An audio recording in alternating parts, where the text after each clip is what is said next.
Hello students, welcome to all Bangla education tips YouTube channel.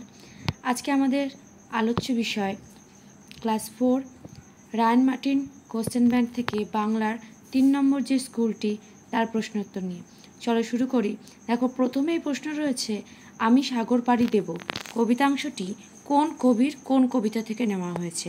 চলো উত্তরটি দেখে নিই। দেখো, উত্তরটি রয়েছে, আমি সাগর পাড়ি দেব কবিতাংশটি কবি কাজী নজরুল ইসলাম রচিত 7 ভাই চম্পা কবিতার অংশ। পরের প্রশ্ন দেখে নাও। পরের প্রশ্নটি রয়েছে, স্লেজ যাত্রার জন্য কয়টি কুকুর নেওয়া হয়েছিল।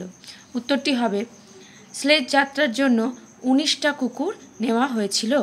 তারপরের প্রশ্ন দেখো, এখানে কিছু অপশনাল কোশ্চেন দিয়েছে, সঠিক উত্তরের মাথায় রাইট টিক দিতে বলেছে। সত্যি চাওয়া কবিতায় আরও কথাটি 5 বার, 3 বার, 4 বার রয়েছে। উত্তর হবে 5 বার।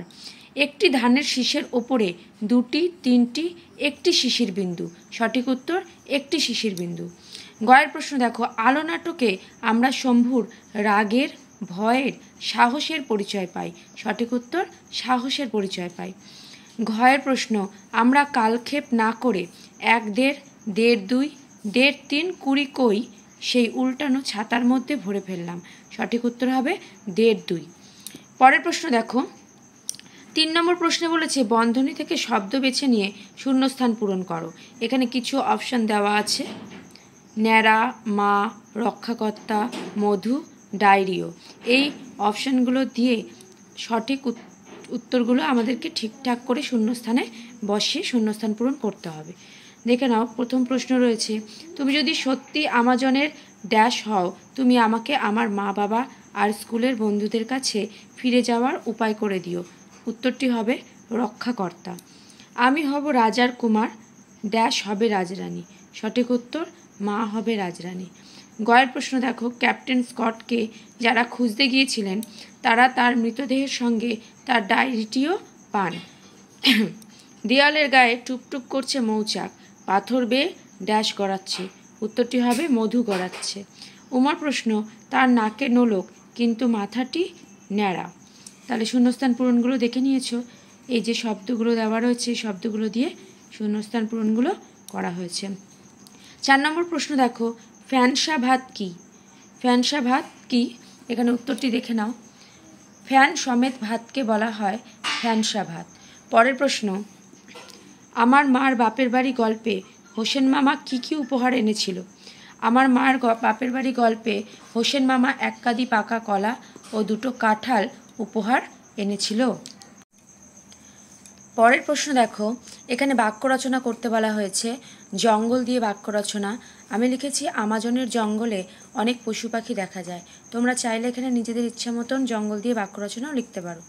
গাংচিল, গাংচিল একটি পরিযায়ী পাখি। তোমরা তোমাদের পছন্দ মতন গাংচিল দিয়ে বাক্য রচনা করতে পারো। কে কোন বাক্য রচনা লিখেছো সেটা কিন্তু আমাকে কমেন্টে অবশ্যই জানিও। সন্ধি বিচ্ছেদ দেখো, মেঘালয়, একে সন্ধি বিচ্ছেদ করলে হবে মেঘ যুক্ত আলয়। বিবেকানন্দ, সন্ধি বিচ্ছেদ বিবেক যুক্ত আনন্দ। বেদান্ত, সন্ধি বিচ্ছেদ করলে হবে বেদ যুক্ত অন্ত।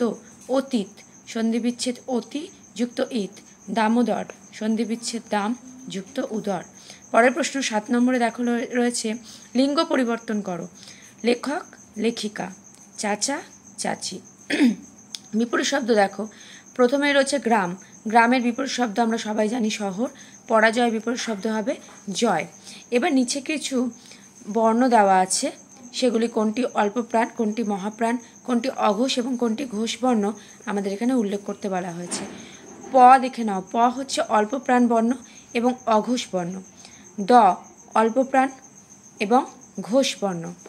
ঘ হচ্ছে মহাপ্রাণ বর্ণ এবং ঘোষ বর্ণ। ড হচ্ছে অল্পপ্রাণ বর্ণ এবং ঘোষ বর্ণ। পরের প্রশ্ন 10 নম্বরে রয়েছে, দূরের পাল্লা কবিতাটি কবির নাম সহ 8 লাইন মুখস্থ লেখো। চলো দেখে নিই কবিতাটি কবির নাম সহ 8 লাইন। দূরের পাল্লা, সত্যেন্দ্রনাথ দত্ত। ছিপখান 3 দাঁড়, 3 জন মাল্লা, চৌপর দিনভর দেয় দূর পাল্লা। পাড়াময় ঝোপঝাড়, জঙ্গল জঞ্জাল, জলময় শৈবাল, পান্নার টাকশাল। তোমাদের যেহেতু 8 লাইন মুখস্থ লিখতে বলা হয়েছে, তাহলে এখানে দূরের পাল্লা সত্যেন্দ্রনাথ দত্ত রচিত কবিতাটি 8 লাইন তোমাদেরকে তুলে ধরা হলো। এই ছিল তোমাদের পুরো ভিডিওটি, মানে বাংলার যে থার্ড স্কুলের সমস্ত কোশ্চেন তোমাদেরকে এখানেতে বেলডাঙ্গা চক্রের কোশ্চেনগুলো দেখিয়ে দেওয়া হলো। গলাটা খারাপ, তাই তোমাদের বুঝতে অসুবিধা হলে একটু ম্যানেজ করে নিও এবং অবশ্যই কমেন্টে জানিও ভিডিওটি তোমাদের কেমন লাগলো। আসছি পরের ভিডিওতে 4 নম্বর স্কুল দেখে নাও মৃণালিনী উচ্চ বালিকা বিদ্যালয় প্রাথমিক বিভাগের প্রশ্ন নিয়ে। ধন্যবাদ।